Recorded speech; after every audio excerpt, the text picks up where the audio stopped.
The ranger had seen the impossible. Giants once walked among humans, or so he believed. Known as Nephilim or refined, their existence was pieced together from scripture, ancient texts, and first-hand accounts. Nothing about them was easy to understand or confront.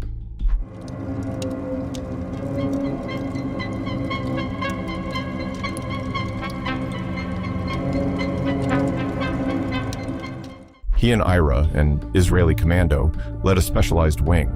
Both could read ancient Hebrew and interpret early scriptures, skills that gave them an edge few others had. The ranger recalled saving a fellow operative from a monstrous abomination. It was real, not a dream, and the soul had briefly touched Sheol before he brought it back. A mysterious man with powerful government connections pulled him from military class. Walking past high-ranking officers without challenge tested his nerves and sharpened his awareness. The ranger first saw John Smith and immediately felt something was wrong. The man wore a $5,000 suit, but it was not the money that caught his attention. It was the aura of pure evil that seemed to radiate from him. The ranger's instincts screamed danger, and he knew this encounter would change everything. Before he could react, 4 huge men appeared. They looked like former special forces, all heavily armed and covered in tattoos. They quickly overpowered the ranger, hooded him, and restrained him. A single strike to the head left him unconscious. When he woke up, he found himself in a tiny 6x6 room. It was completely dark and silent. The walls looked like glass, but they were impossible to break and seemed to pulse like liquid. There was nothing in the room to use or even touch. Even in this terrifying situation, the ranger relied on his training. Years of military preparation taught him to focus on the present and not panic. He began thinking about how to handle his captors, deciding to mix his true personality with careful deception so they would underestimate him.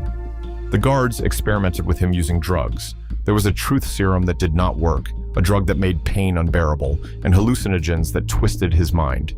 The ranger endured extreme sensory attacks and mental assaults, pushing him to the edge of sanity. At some point, the prison itself began to change. The glass-like walls dissolved and reformed, creating a massive room bathed in red light. He learned the place was controlled by a mysterious group called the Order, protected by elite guards. The ranger realized he was trapped in a place where reality itself was being manipulated, and survival would require every ounce of skill, focus, and cunning he had. John Smith wasted no time in making the ranger's life unbearable. He demanded to know everything about Task Force M and its warriors. The ranger knew giving away too much could end disastrously, so he spoke carefully, mixing truths with clever omissions. He stayed calm on the outside, even as his mind raced to protect vital secrets.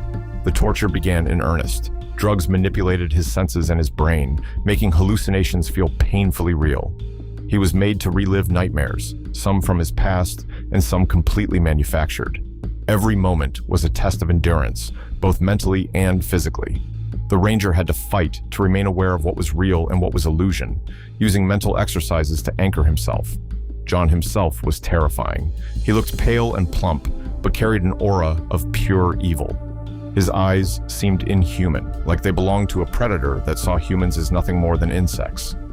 Every glance sent dread through the ranger, and he realized this was someone who thrived on fear. The guards were relentless. They rotated between torturing him physically and putting him through elaborate, simulated scenarios. One moment, he would be beaten. The next, he would feel as though he were drowning, burning, or being devoured by sharks. The drugs made it all feel real, and the ranger had to endure repeated cycles of agony. Despite the unending torment, he refused to break. He focused on his training and mental discipline, creating small routines in his mind to survive the onslaught. Each hallucination became a challenge to overcome rather than a weapon to defeat him.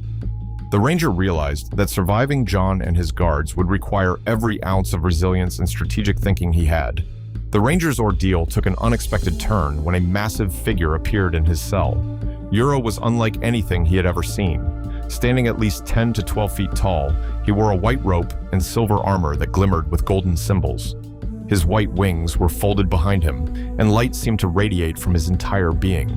A massive sword hung at his side, and his presence alone was enough to make the ranger stand straighter, despite the fear and pain he had endured.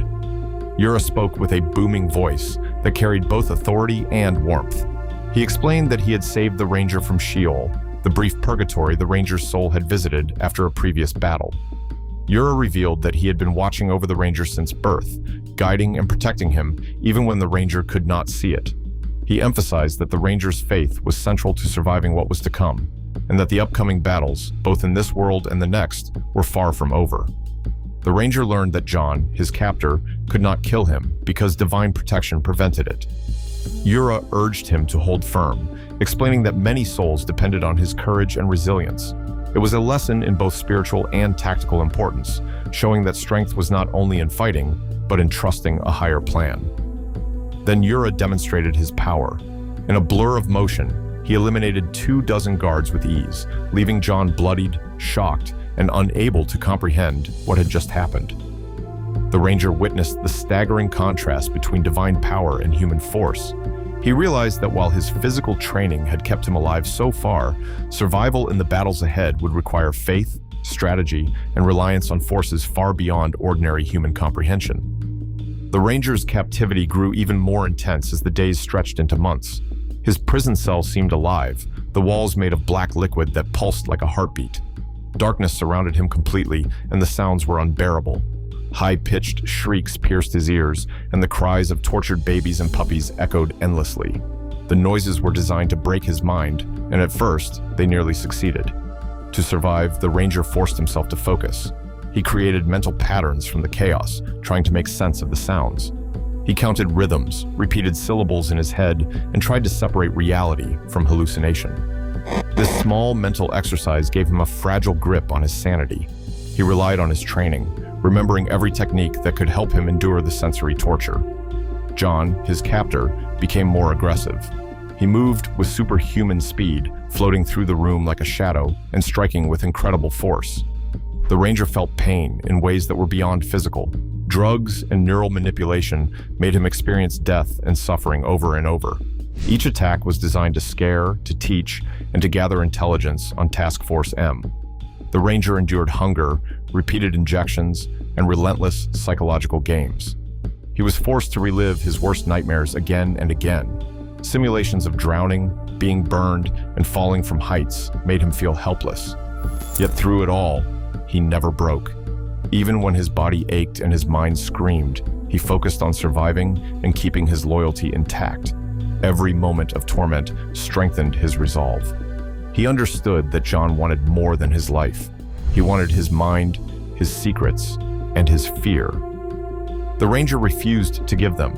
The Ranger remembered his past missions vividly, even as he endured captivity. He thought back to his time escorting a general through Cabo when a vehicle-borne explosive narrowly missed him.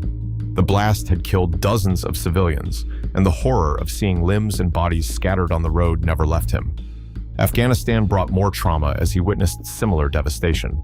The captors seemed to know these memories and used their simulations to amplify his suffering. Every nightmare was repeated, every tragedy relived, until his mind began to feel like a battlefield itself. John grew desperate to break him completely. He ordered the guards to strap the Ranger into a chair and implant a chip to erase his memories and extract intelligence about Task Force M. The thought terrified the Ranger, but one guard, quietly defying orders, injected him with a substance that allowed selective memory retention instead. This small act of compassion ensured the Ranger remembered everything he needed to survive and to act later. When the experiment ended, he woke up in front of his home. He was 40 pounds lighter and visibly changed. His wife noticed immediately. She could see the weight of what he had been through, but she respected the silence he demanded. She held him close and offered comfort without asking questions. That night, Lieutenant Colonel Williams appeared. Though deceased, he manifested to the Ranger in a vision, showing him the scale of the coming conflict. He revealed armies of angels and humans, all armed with golden swords, bows, and shields, preparing to march into battle. Opposing them were black-winged angels, giants, and humans, fighting under a dark banner. The sight was staggering, a war that spanned worlds, both physical and spiritual. Williams explained that the Ranger's role was to prepare warriors, to guide them, and to hold faith in the ultimate plan. The vision impressed upon the Ranger the gravity of what was to come. The conflict was not limited to the Earth he knew. It extended into realms he had barely understood, and the choices of every true warrior would determine the outcome. He realized that the years of torture and trauma had prepared him for this moment. His loyalty, strength, and resolve had been tested, and he was ready to warn the world and rally those who could fight for the side of light. The Ranger understood that the war was inevitable, but he also knew he had a purpose. He had survived the unimaginable to carry a mission far greater than himself. The Ranger's journey had only begun. Years of trials, pain, and visions had shaped him for a mission beyond comprehension. The world was on the brink of a war spanning realms, and the fate of countless souls rested on the choices of the true warriors. His task was clear: prepare, endure, and stand steadfast for the coming battle.